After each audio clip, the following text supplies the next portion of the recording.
Welcome to the Kiwimana Buzz. Well, Happy New Year, everyone. This is Gary here from the Kiwimana Buzz, and this is episode number 41, a special chat with a beekeeper from the Gloucestershire area in England called Roger McDermott. He's the guy behind the talkingwithbees.com blog. So Roger likes to talk about bees and runs a successful blog. Roger lives in the Gloucestershire area of England and is married with a small child who's almost one. Is that right, Roger? Yeah, she's just turned one about a week ago. Oh, fantastic. So we've given the Kiwimana audience a slight overview, but tell us a bit more about yourself and what you do. Yeah, so I work full-time in the sort of project management world, and then outside of that, I'm, like you say, I just got married about a year and a half ago, and had a child about a year ago. And I, in my spare time, any that I have, I try and go out running, because I live in the countryside, so I just try and get out for a run, when I can, and see friends and that kind of stuff. But that's about it. That's kind of it at the moment, because it's quite busy. Just having a young child has taken up a lot of time. Oh, absolutely. Does she get involved in the beekeeping? I want her to. My wife is keeping her away from the bees for as long as she can, but I reckon she'll be interested when I take her through there's some various sort of children's books that we sort of go through last thing at night, and there's little pictures of bees in some of them, and she often points at the bees, and I think, yes, one day you will get to go and have a look at the bees and play with the bees. Exactly. Yeah, we actually had we had the author Raymond Hubber over here the other week, and he's written a book called The Flight of the Honeybee. It's really good. Right. Have a look out for that one. Yeah, no, this is like Cockadoodle Who, which is like the farmyard book, or various children's books, which often seem to have little bees in them, and often lots of children's clothes or little rain things that you put on their backs often seem to be bees. Bees are very popular at the moment, so there's plenty of opportunity to get bees into her sort of scope. Yeah, I've noticed it actually, because you can actually buy like bee backpacks and bee lunch boxes. Yeah, we've seen some of them. Oh, that's fantastic. And so, how did you get started in beekeeping? How did I get started? Okay, so I got started about almost 2 years ago, but a year and a half ago really. It was May 2012 that I probably got them.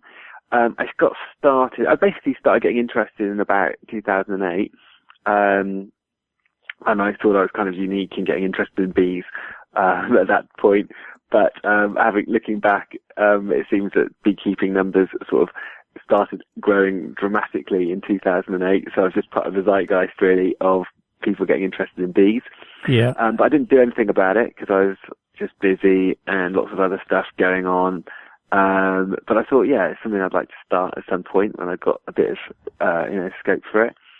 And basically, I moved to the countryside. So a lot of things happened at the same time. When I knew I was moving to the countryside, there's an allotment just around the corner. And I thought, right, I'd like to put a hive on there. And there was already a beehive on there, so I thought I'd phone up the guy that owns that beehive and say, do you mind if I put a hive nearby? And I phoned him up, and he said, well, actually, it's like sort of 4 miles from where I live, and I've got other beehives, and actually, do you want that beehive?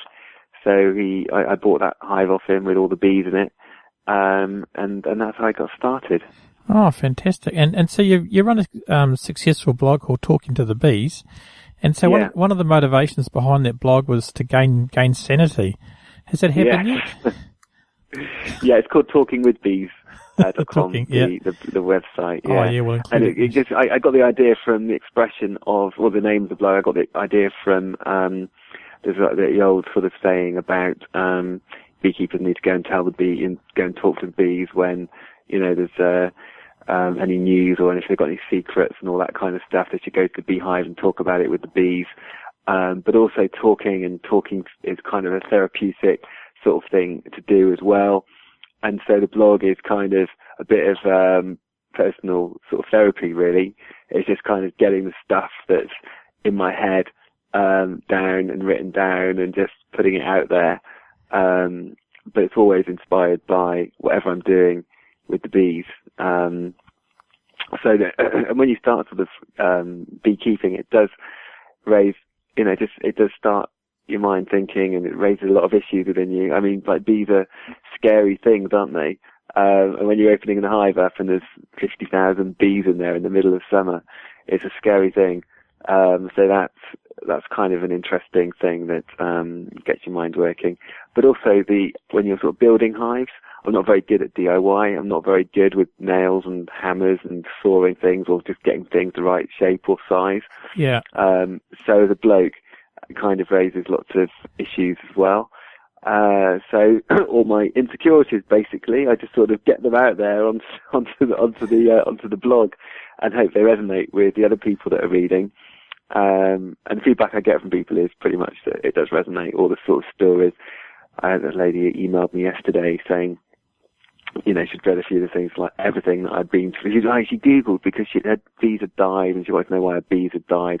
And then she found my blog, and she started reading it, and then emailed me saying, all the stories you're talking about, all the things that I've been through. She wanted to know which my first post was, so she could start at the very beginning and work her way through. So I'm just trying to find stories that resonate with people.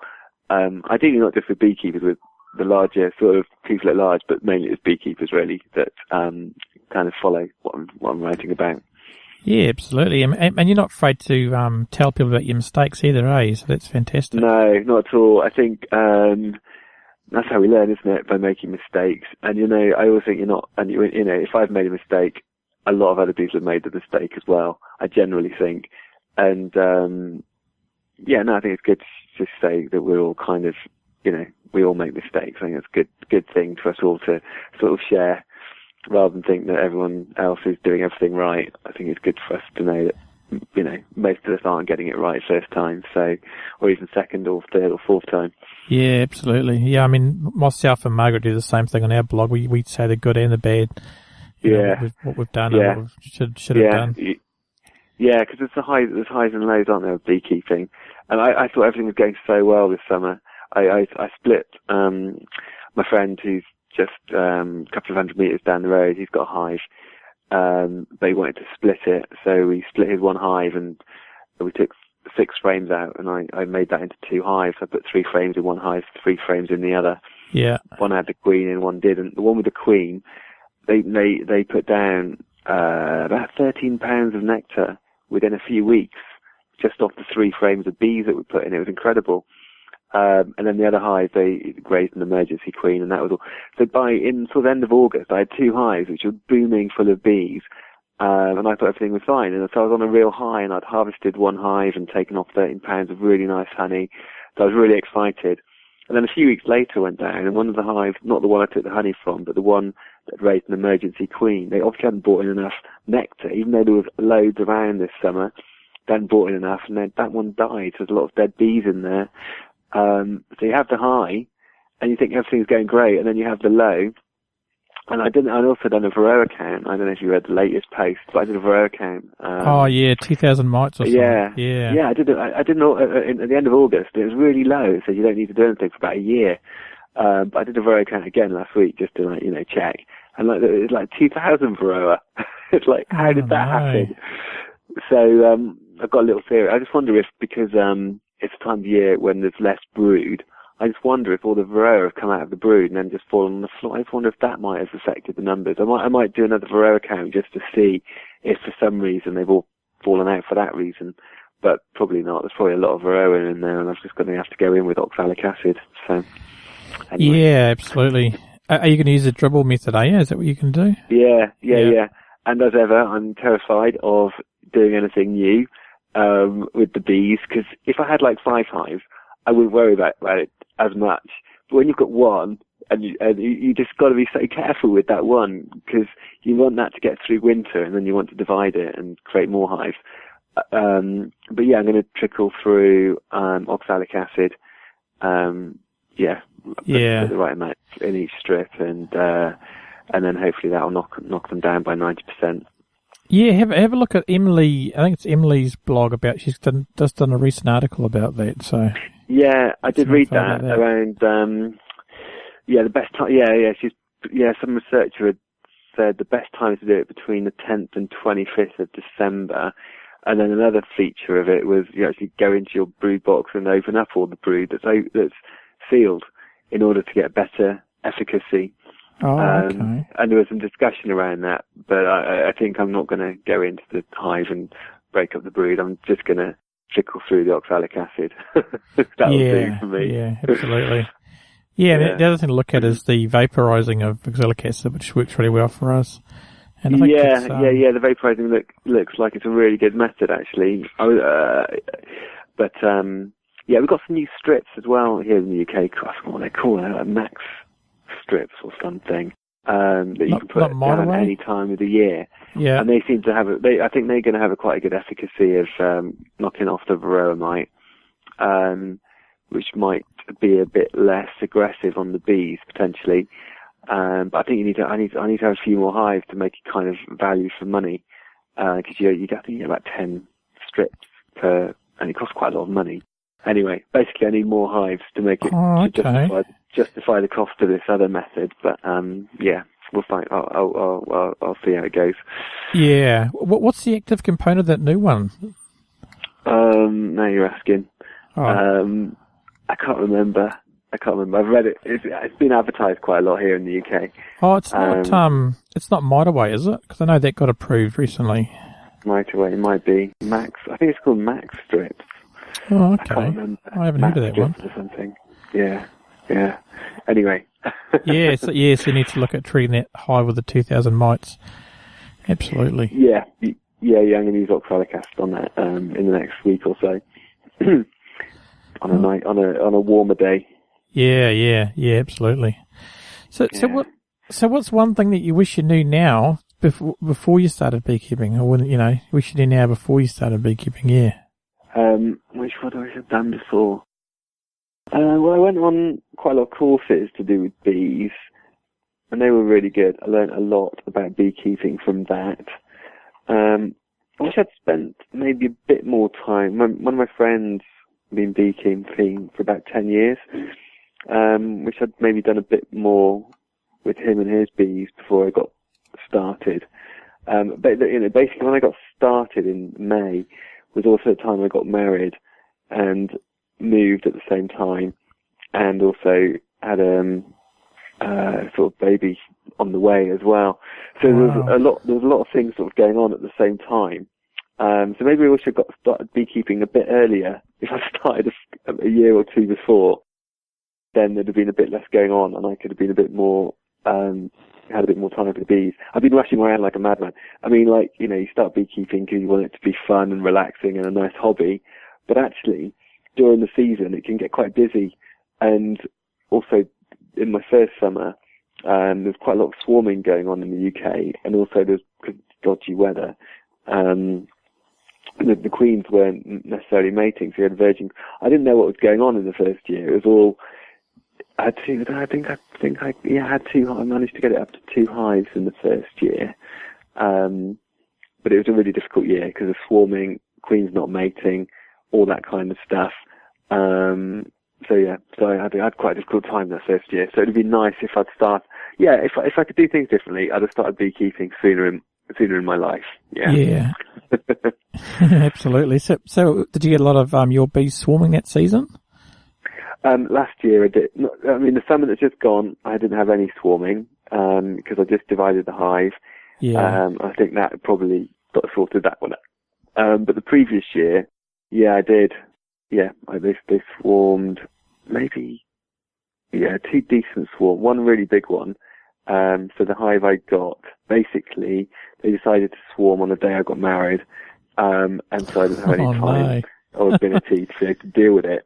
Yeah. All I heard was that a massive swarm, and it was the way it's described. It would be about 1 metre by 1 metre by 1 metre, sort of the size. Landed on a neighbour's apple tree, broke the branch of the apple tree. It was so big, and then it went into the neighbour next to them, scared them, and they were hiding in the garage.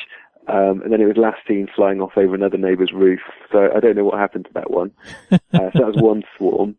And then the next swarm, so the hive I just put in, it's a swarm I just put into the hive. They'd settled in. They'd been there about 6 weeks. And then they decided to swarm, like in August time. and I wasn't around, but Dad was luckily close by, so I sort of I spoke to Dad and said, look, and I just told him what to do. And I just said, look, get a cardboard box, sweep the bees into the box, flip it upside down, and then hopefully all the other bees will go into it. And he did that, and it just worked perfectly. So he had a sealed box of bees, and phoned the local beekeeping association, and somebody came out and picked them up to put them into one of the local beekeeping association hives. So yeah, I had a couple of swarms. Wow, that's cool. In 2012, yeah. Yeah, I mean, the ones on your wedding day, do you think they were just annoyed because they weren't invited to the wedding? Maybe they knew. Maybe I hadn't gone down to tell them I was getting married or something. Yeah, and they were upset that I hadn't told them. So yeah, that's potential. That's possibly what happened. Yeah. I think they so. Knew. Or maybe they came to try and see me. Because I read an article in the newspaper the other day about a beekeeper that had died, and a whole lot of bees came to the burial. They're like, really? Yeah. I like that story. Yeah, find that one. It was really freaky. I think it was on Reddit. I'll have to try and dig it out for you. It's quite interesting. Yeah, no, definitely. Yeah, send me a link or something. But yeah, statistically, that sort of thing could definitely happen. Yeah. Yeah. It'd be quite good if the swarm had ended up in the church bell tower or something. Yeah, exactly. That would have been funny. Yeah, I'll dig that out for you. Yeah. Absolutely. Did you have many swarms this year? Yeah, we had one about 2 weeks ago. Actually, we were doing sitting on the deck watching the bees, and one started swarming. So I quickly ran out and threw a restricted the entrance so they couldn't get out, so the queen couldn't get out, and then just left them, and then they all came back. And but other than that, we've had a lot of calls from the council and stuff about swarms. So. Yeah. Not our bees, but other people's bees. So yeah. So that woman, the hive that yours that swarmed 2 weeks ago, what did you then do? So you had the queen back, all the bees were back in. Did you then, how did you then manage? Did you do an artificial swarm, or what did you do? Yeah, I did an artificial swarm. I opened it up and moved all the brood to the front, to the middle, and added another box because they had no box left. There was only one box. So I added another box to them. So okay, you just gave them more room. Yeah, so touch wood, they stayed there. But I'm going to inspect them after this interview actually today to see how they're going. Yeah. Okay. Yeah. And we've had a lot of swarm calls this year, quite a few. Yeah. But they've slowly stopped now, I think, because it's just the swarming season sort of goes to about December-ish, then it stops. Yeah. Yeah. And the honey you make on your hives, is it Manuka honey, or is it just sort of local? It comes from other flowers and plants. Yeah, it's mainly Manuka and Carnuka, and a lot of the bush honey. So it's like all the native trees here, like putakawas, cabbage trees. It's like a fern sort of tree. Okay. So all sort of New Zealand native trees. Yeah. Okay. Yeah. Yeah, we're sort of quite in the middle of a bushland. Which if you look on Google on our About page, you can have a look at a map of where we live. And we're kind of in the middle of a whole lot of trees, so. Okay. But it's awesome. Excellent. Yeah.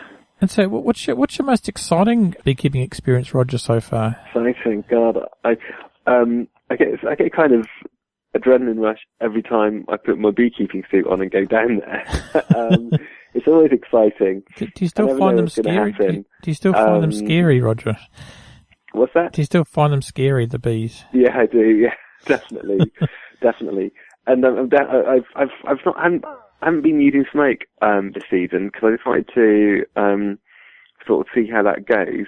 And it was fine actually for the first few months, but then in the last couple of months they started getting more aggressive, let's say. And so there's a lot more banging on my visor and stuff. So it was getting more scary than it probably needed to be. Yeah. And then I was up at my cousin's in it must have been September. And we went to look at his bees, and I lit a smoke for him, and we smoked the bees. And I thought, and they were so much nicer, and I thought, I've got to start smoking again. So I'm gonna start smoking them again, because when you don't, they get kind of aggressive towards the end of the season, definitely. Yeah. But what's been my most exciting moment? I think my most exciting is when I spotted the queen once, and that was very exciting. Unfortunately, I didn't have any gear to be able to do anything about it or mark her. Yeah. But I was excited that I actually managed to see her. Early on in my sort of beekeeping career, just a year ago, when I was looking and actually understood that I can see eggs, because the first few times I looked in, I wasn't really sure if I could see eggs or not. But now I know what eggs. I know that I'm definitely seeing eggs rather than little bits of light or something. Yeah. So I was excited to see eggs. Excited to find the queen. I was really excited this season when I realised that the hive had raised an emergency queen, that she'd hatched out, and that she had then got mated. And because I could find the eggs, and I was like, wow, it's just all. I was just so proud of the bees that they'd, from scratch created a queen and raised her and all that kind of stuff. Whereas the previous season, the queens weren't getting mated. There was loads of problems the previous season. So I was really excited about that. I was really excited that I'd got honey that I could actually extract. And I was also really excited. I started selling, my mate, isn't, keen on sort of taking off the honey and extracting it and all that kind of stuff. So I started doing that for him, and I'm selling that in Bristol. Created a little Talking with Bees label, which is always fun. I saw that. Your honey. Yeah.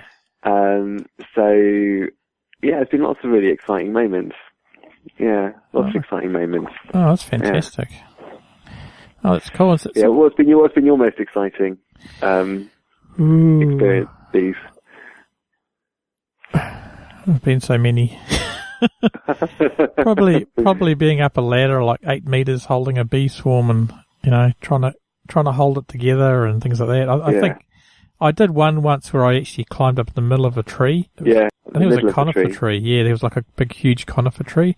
So I kind of like made like a stairway up the tree because it was right at the top, and then I kind of like walked backwards with a huge, probably like a half a meter swarm.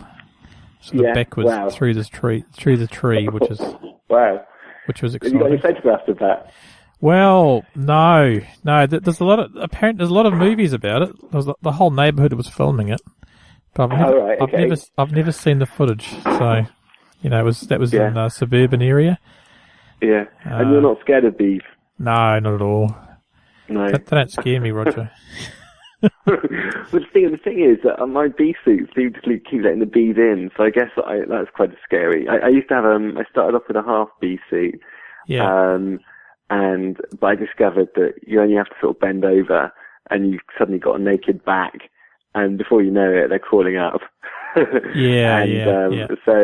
I stopped with the half bee suit, and I got a full bee suit, and then towards the end of the season, I got a bee in, and I realised that it was beginning to rip. This bee suit was beginning to rip.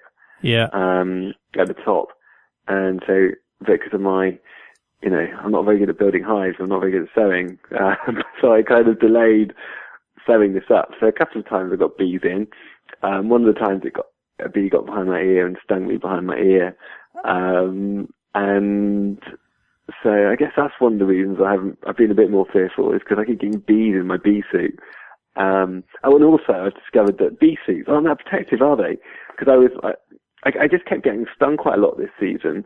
So if I was wearing shorts, they would find that below my shorts, and they would put a sting in, even though I had a full bee suit on and boots on. They would still sting me.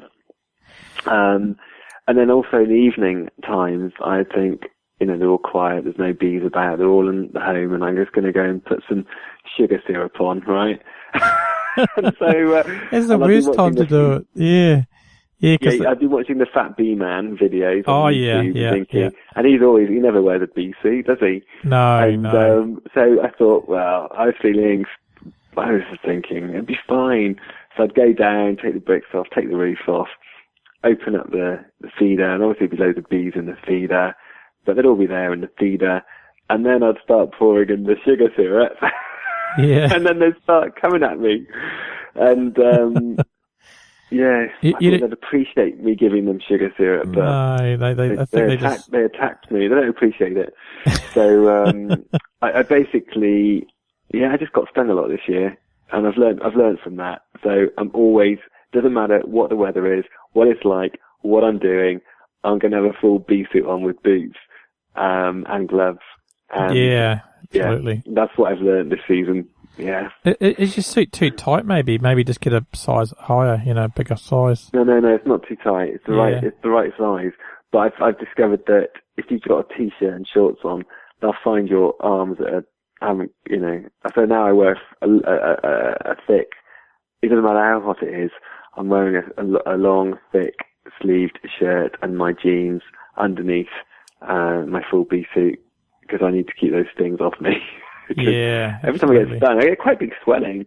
If it stings you in the thigh, it can be, I don't know, it raises up an inch and, it's like sort of 5 inches long and kind of raises up an inch. And if it gets you in the arm, it's, it's like a big bruise. People are quite surprised at the reaction. Well, that's good. I mean, it proves your body's acting normally. So, it's when you don't get a reaction at all and you can't breathe. That's the worst problem. Oh, right. Yeah, I haven't had that one. Yeah. Oh, no, I haven't. No. Yeah. I found because I'm using a ventilated suit that we're going to start bringing those in. They're like 3 layers, and I've never been stung through that. Yeah. So that might be something you could look at, something like one of those ventilated suits. Triple layer sounds brilliant to me. Yeah. Send me a link to that one as well. Yeah. I think they're designed for they're designed for like Asian bees, which are a bit more aggressive. So they. Oh, really? Yeah. Or for scaredy cat beekeepers like me. Yeah. I think the biggest bonus of them is that in a hot day you don't get sweaty and very crazy because it's just you can feel the wind blowing through it and stuff. Yeah. It's awesome because I interviewed a guy called Tyson a couple of weeks ago, and he's in Los Angeles, and he swears by them as well because of the heat and because it gets so hot in Los Angeles. So yeah, and he uses a triple layer bee suit. Yeah. And that keeps him cool as well. Yeah, it keeps him cool because he does a lot of cutout work. Like where they cut out hives from buildings and stuff, and he can spend 6 to 7 hours doing one job. So right, in a bee suit for that long. Yeah. Oh no, it's awesome. So what do you think's the biggest issue facing beekeeping in your area besides getting stung? What's beekeeping? What issues are we facing? There's obviously the usual ones of Varroa and the bad weather not helping. What else? I guess there's always the issues of training and learning about the bees. There's always a lot to learn, lots of diseases, lots of there's just lots to learn, isn't there? I think that's the main thing. Lots to learn, yeah. And from learning, if it comes all the other issues of managing the Varroa and managing all the other diseases and managing the swarming. I think that for me, I think that from my perspective, that's what the main issue is, just learning. Yeah, absolutely. The beekeeper. And for me, the issue is trying to find the time to make more time. If you're retired, then you can attend a lot more sort of courses and things at weekends. But when you work 5 days a week and wife, child, there's not so much time, you don't have so much time to actually, make time for learning about beekeeping. So you've got to kind of, use the internet quite a lot, like YouTube clips of, how other people are dealing with it. Or I've got a few friends that I speak to try and, to understand what I need to do when I sort of meet a certain situation. But I think learning is kind of, the big challenge. Getting people together to do it. There's obviously a hardcore of people that go to sort of local beekeeping association activities. But compared to the number of members there'll be for an association, I don't know what percentage, manage to go along to the events. But I guess, that's kind of an issue. Yeah. Yeah. Do you go? Do you go to the local one at all? Is there one in Gloucestershire? Yeah. I tried to. I do. I do sign up for some of the training, but then the course that I signed up to, the weather hasn't been right on the day, so in the end, it's been called off. The sort of training I was wanting to go to, and I've been to one of the evening sort of events. So yes, I do. I really do try. But then I try and, I guess, through like meeting up with beekeeping friends, that's how I try and get my learning. You know, go through hives with friends, that kind of stuff, go through their hives or get them to come and have a look at mine. That's how I'm trying to do it. Oh, okay, that sounds good. And because that was with that article the other week about beekeeping without pants or something. What was that about? Well, that was a friend that came along. So yeah, I had a friend that came in the summer, and I was trying. If my friend's down, I always say, "Oh, you know, do you want to go and have an inspection of the hives?" And I try and teach them a little bit about supers and brood boxes and all that kind of stuff. And then this particular friend, I gave him the half beekeeper suit, and we went down the hive, and because I wasn't using smoke, he got stung. Okay. And then we got back to mine, and for some reason he wasn't wearing pants that day, but he still wanted to show me his sting, which was halfway up his thigh. So yes, that was what that post was about. Just kind of just finding that amusing. You know, what are the odds that your mate's not wearing pants and then you get stung? Basically. Oh, exactly. He had some lame excuse for not having any pants on. Maybe he doesn't ever wear pants. I don't know. I suspect he does. Only when he's doing bees, maybe. Who knows? Yeah. Yeah. I advise my friends when they're doing bees to wear the thickest pair of jeans they can. Yeah, absolutely. No, I think your blog is fantastic and it's really amusing. And we get a lot of feedback from people saying, you know, oh, we want to get Roger on the show and stuff. So that's why we've got in touch with you. Really. Oh, well, thank you for that. Yeah. Because I enjoy writing it as well. I mean, I don't get much opportunity to sort of write creatively. Yeah. But when you do start writing, then you can find an angle and things that amuse yourself. Like we all find things that amuse ourselves. When you've got an angle, you can just write about it. So I try and write about it in the context of bees and being a scaredy cat beekeeper. And I enjoy writing it. And when you've got the idea, it only takes like 10 minutes to get it down, really. And I don't kind of try and do a post every week. I just do it when something's happened or some thought is triggered, basically. Yeah, that's a good way to do it. And so what's your beekeeping plans for next season? Oh, my plans. I've always got big plans. Everyone's got to have plans, If you'd asked me 4 months ago, I was going to make my 2 hives into 4 hives. I was going to make 200 pounds of honey. But now, my plan is just to try and get this one hive through the season. And then I think it's got an old queen in there now. She's like 3 or 4 years old. So obviously there's an issue of swarming. So, and also, one of my readers, he builds mating boxes, and he's going to send, he's quite keen to send me one. So I said, okay, send me a mating box. So I think, from my understanding of what a mating box is, hopefully it can produce a few queens, essentially. So what I'm thinking is, if I use the mating box, having no idea what a mating box really is yet, but I will. I will understand it when I need to understand it. Yeah. Hopefully make a couple of queens in the mating box, and then split the hive, either divide it into 2 or divide it into 3. I might divide it into 2, and then with the queens that I've made, swap them into both hives.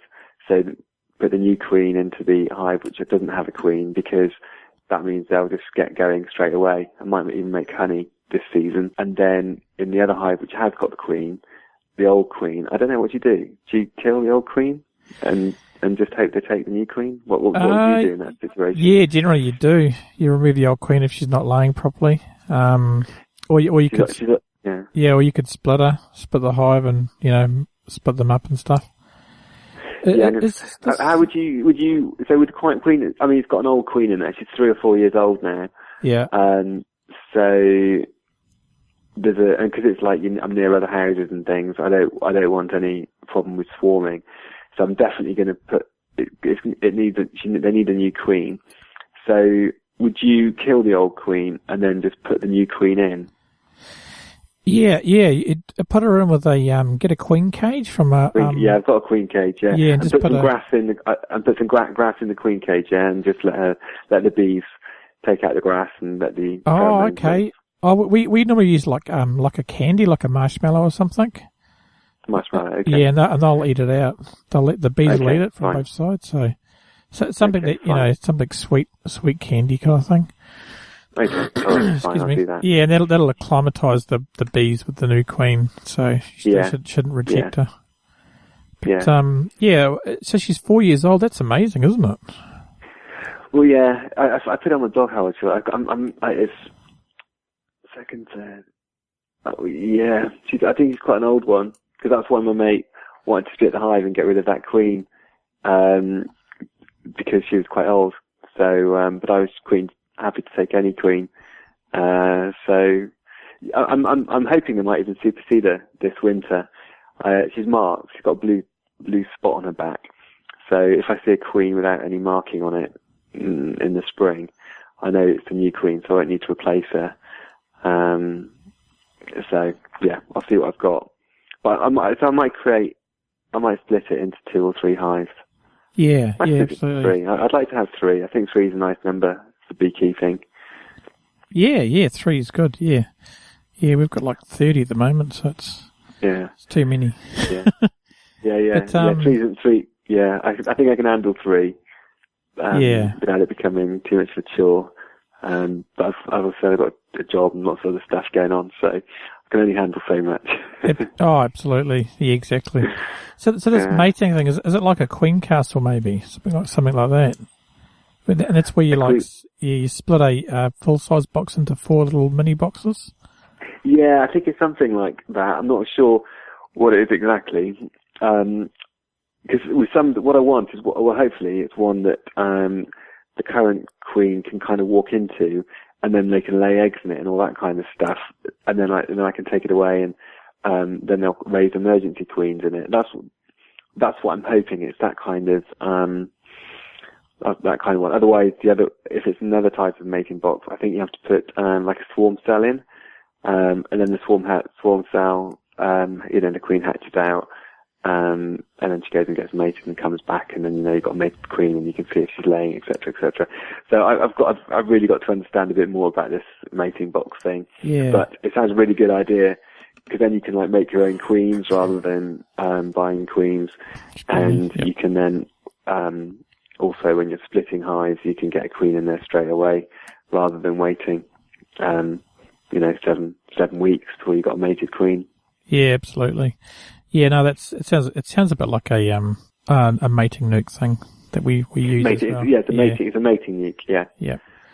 Oh, that sounds cool. So you're going to be. It's about a 3-way mating nuke. I don't know what's a 3-way mating. Is that just like? It's probably just like 3 nukes in one box. Because then they can share the warmth. Yeah. Oh, yeah. So that's a good way to go. Yeah. Yeah.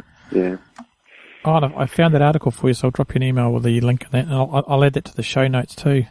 And that'd be brilliant, yeah. And the show notes for this blog post, guys, is kiwimana.co.nz/41. And so what's the best way for people to get in touch with you, Roger? Yeah, just through the blog. If they comment on one of my posts, then I always reply, pretty much always reply to comments. And if they email me on the contact me page, that comes through to me. So yeah, that's the best way to make contact. And sometimes I don't reply immediately because there's lots of other stuff going on, but I always do get back normally within a week. Oh, that's fantastic. Often within a day if I can. Yeah. But I do always get back to people. Yeah. Oh, no, that's really good. Yeah, it's very important to get back to people on the blog. Absolutely. Yeah. And so, have you got if you could recommend one book or one resource that for beekeepers new beekeepers to start with, what would that be? I use, what's he called? Oh, let me just find it. I think it's called Ron. I can't remember his surname. I think it's Ron Brown. Sorry, I'm looking through my bookshelf now, trying to find beekeeping books. I think it is. Yeah, Ron Brown. That's it. Yeah. I quite like that one. It's a kind of hard. It's hardback. But then my friend, whenever I've got questions, he looks in his book and he's got like the Bible of beekeeping, and it's either one volume, it might be 3 volumes or one massive book, but that seems to be the Bible of beekeeping. So I probably need to put that on my Christmas list. But otherwise, I find the internet quite useful, because, there's videos and there's photographs and all that kind of thing. So I find the internet quite a useful source of information as well. Yeah, absolutely. And, especially podcasts, fantastic resource. Yes, and blogs. Yeah. Yes, definitely. And what I try and do in my blog is, it's just basically for novice beekeepers. Yeah. And I just try and keep the advice. Basically, I'm just trying to learn. When I write, I'm learning myself. And so if I'm trying to research how do I hive a swarm of bees, and I try and I read about it first, and then I do it. But when I'm reading about it, I come across stuff and I think, okay, let's simplify that, because often it's really complex. I just did a few pages last weekend on swarm management, and I did another page on artificial swarming, and another one on making a nuke, etc. And like when I read stuff in books around artificial swarming and how to do it, Yeah. It's just so complicated. There's arrows going this way and that way. You're putting these boxes up and, on top of each other, below them, to the left and to the right, turning them around 90 degrees. And it's really, I don't know, I find that a lot of the books and diagrams make it really complex. So, I try just to boil it down to just a really simple set of instructions. And then often I try and find a video to back it up. Yeah. Which somebody else has done, because I just try and find the best video I can rather than one that I've done. And then I embed that into the blog. And I've got it there for myself. It's kind of a resource for myself that I think maybe other people will find useful as well. Yeah. But I try and make it really simple so that you can handle it. Because, when you're down at the hive, you haven't got your books and you haven't got the video. You're just there and you've got to try and remember what to do. Yeah, and you've got to exactly. try and do it in the right order. Just try and remember the key things, eh? Absolutely. Yeah, exactly. The brain can only handle so much. So, I just try and simplify it. Yeah, absolutely. Yeah. Well, thanks, Roger, for coming along today. It's been fantastic. That's right. And, it's been good to talk to you too. Yeah, I hope it wasn't as scary as the bees. So. No, not at all. Okay, well, thanks for listening to the podcast, guys. So we'll be in touch, and we'll be putting out a new show in the next couple of weeks. So thanks, guys, for listening. And the show notes for this one are kiwimana.co.nz/41. Thank you.